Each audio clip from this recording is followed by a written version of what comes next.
Hello everyone, आप सबका FP education पे स्वागत है।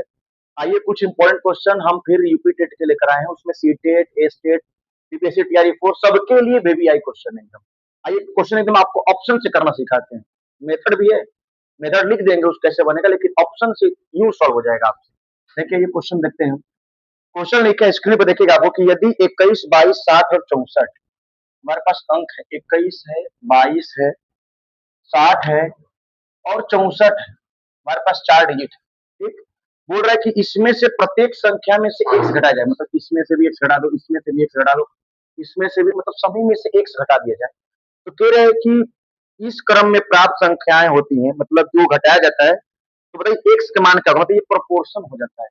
अगर हम मेथड से करना चाहें ना तो बहुत टाइम लग जाएगा। 21 में से एक्स घटाएंगे, 22 में से एक्स, 60 में से एक्स, 64 में से एक्स, फिर फ्रैक्शन में करके बराबर करेंगे, क्रॉस मल्टीप्लाई करेंगे, क्वाड्रेटिक इक्वेशन बन जाएगा।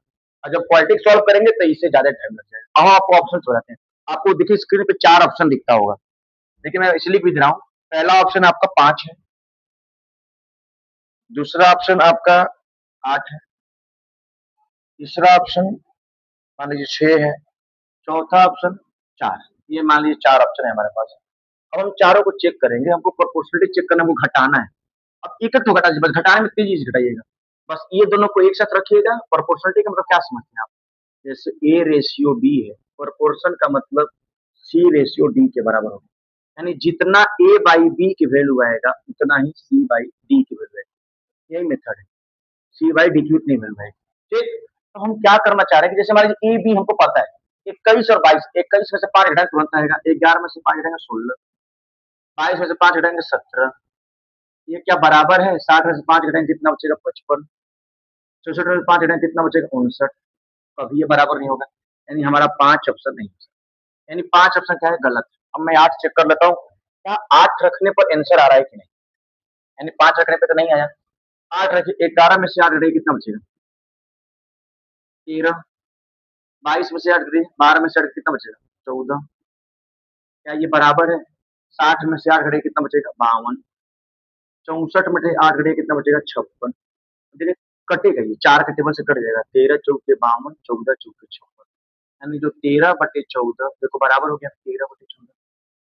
यानी प्रोपोर्शन का मतलब दोनों वैल्यू आपस में बराबर आने चाहिए। ये बराबर आ भी गया, यानी हम कह सकते हैं कि हमारा जो क्वेश्चन नंबर जो लिखे हैं उसका ऑप्शन 8 जो है सही है।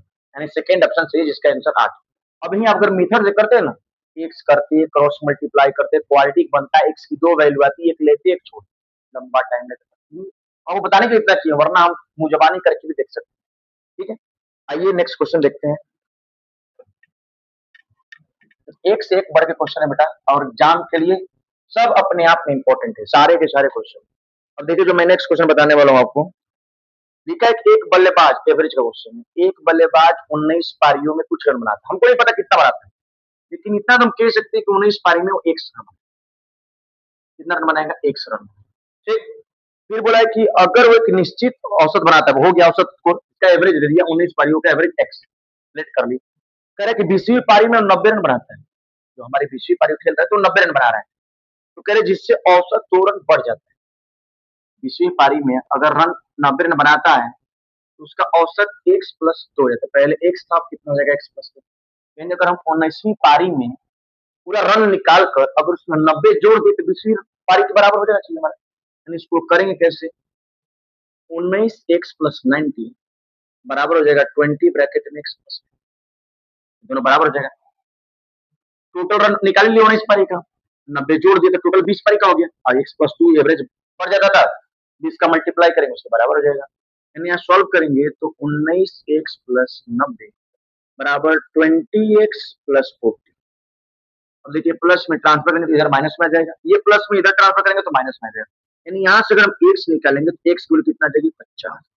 देखो ये एक्स जो है हमारा 19वीं पारी का एवरेज हो सकते हैं, लेकिन हमें क्वेश्चन 19वीं पारी नहीं पूछा है, पूछा है कि 20वीं पारी में। यहाँ 20वीं पारी में उसका औसत क्या होगा? 20वीं पारी में माने क्या है? यही कर दे रहे हैं। 20वीं पारी में x+2 है, यानी 50 + 2, यानी आंसर कितना हो जाएगा? 52। यानी इसका आंसर कितना हो जाएगा? 52। ठीक है, ऐसी क्वेश्चन है बेटा, बड़ा इंपॉर्टेंट क्वेश्चन है। अब देखिए नेक्स्ट क्वेश्चन, देखिए ये स्क्रीन पे आप लोग नेक्स्ट क्वेश्चन क्या कहना चाहता है, देख रहा होगा आपको स्क्रीन पे विजिबल होगा एकदम। देखिए क्वेश्चन पढ़ के समझा रहे हैं। कोई धनराशि, सीआई सही क्वेश्चन, कोई धनराशि साधारण ब्याज पर 3 वर्ष में 560 रुपए हो जाती है। यानी 3 वर्ष में 560 काय का दिया है। फिर देखिए कि 5 वर्ष में 600 रुपया हो जाता है, यानी 5 वर्ष में 600 रुपया। एक बात जान लीजिए, गांठ बांध लीजिए, साधारण ब्याज में चाहे 3 वर्ष, 4 वर्ष, 8 वर्ष, 10 वर्ष, सिंपल इंटरेस्ट नहीं बदलता है। यानी एसआई नहीं बदलता है। जितना एक वर्ष का एसआई होगा वो दूसरे वर्ष में उतना ही लेंगे, तीसरे वर्ष में उतना ही लेंगे। इसलिए क्वेश्चन और आसान हो जाता है। 5 में से 3 घटा लीजिए, कितना हो जाएगा, 2 वर्ष। ऐसे ही करना है एकदम। 600 में से 560 घटा लीजिए, इसमें से घटा लीजिए, कितना आ जाएगा, 40। देखिए एक वर्ष में कितना रुपए हो जाएगा, एक वर्ष में आप निकालेंगे तो 40 में से 2 भाग दीजिए, एक वर्ष में 20 रुपया, एक वर्ष में कितना निकलेगा। यानी हम ये बता सकते हैं कि एक वर्ष में साई 20 रुपया है, एक वर्ष में साई कितना है, 20 रुपया। आप या तो 3 का निकाल लीजिए या तो 5 का निकाल लीजिए, दोनों में से कोई भी एक निकालिए। 3 वर्ष का निकालना चाहते हैं तो 3 वर्ष का निकालेंगे, 3 × 20 कितना हो जाएगा, 60। यानी ये साई आ गया। ये हमको अमाउंट दे रखा होता है। अगर आप यहाँ से प्रिंसिपल निकाल लेंगे, 560 में से 60 माइनस करेंगे तो 500 रुपया हमारा क्या हो जाएगा, प्रिंसिपल हो जाएगा। ठीक, 60 रुपया क्या होगा हमारा, एसआई। टाइम दे रखा है, पूछा क्या हमारे से, देख लीजिए, पूछा है कि रेट निकालना है। अब अगर आर बराबर निकालेंगे, रेट बराबर होगा, इस यहाँ निकालेंगे। आप पढ़े होंगे ना, साई बराबर P into R into T by 100। ये फॉर्मूला स्लो पढ़ा होगा, सिंपल इंटरेस्ट का फॉर्मूला होता है। ये साई बराबर P into R into T upon 100। अगर हम जैसे ही यहाँ से रेट निकालेंगे तो एसआई इंटू 100, एसआई कितना है, 60 रुपये इंटू 100, प्रिंसिपल कितना है, 500। टाइम कितने वर्ष का है, 3 वर्ष इंटू 300। देखिए 2 जीरो से 2 जीरो कट जाएगा, 5 से कट जाएगा, ये काटिए, 5 1 जा 5, 5 2 जा 10, 3 से कट जाएगा 4। यानी हम अगर हमसे रेट पूछा है कितना रेट आएगा तो रेट बराबर आ जाएगा 4%। इस प्रश्न का उत्तर 4। ठीक, अगर यही सब अगर एक शख्स मान के बनाएंगे ना तो बहुत लंबा बन जाएगा। क्वेश्चन देखिए बनाने के ऊपर आप कैसे सोचते हैं, क्या सोचते हैं उसी पर डिपेंड करता है। ये सब क्वेश्चन आपको बताने के लिए किया जा रहा है ना, वरना ये सब जितना ये सब किया ना, 1 वर्ष 2 वर्ष 3 वर्ष, ये सब सब माइंड वर्क है। सीधा आप यहाँ पर आएंगे, ठीक है। जितना कम से कम कैलकुलेशन करना है, दिमागी कैलकुलेशन ज्यादा करना है, वो फास्ट एकदम। बोला है कि एक वृत्त का क्षेत्रफल और एक वर्ग का क्षेत्रफल बराबर है, मतलब वृत्त का क्षेत्रफल लिख लीजिए, हमसे जो कह रहा है बराबर, जो कहते हैं लिख दीजिए। जो वृत्त का क्षेत्रफल है वो बराबर है वर्ग के क्षेत्र, ठीक है। तो बताइए बराबर है तो बस लिख दीजिए। वृत्त का क्षेत्रफल क्या होता है, पाई आर स्क्वायर। वर्ग का क्षेत्रफल क्या होता है, साइड की स्क्वायर।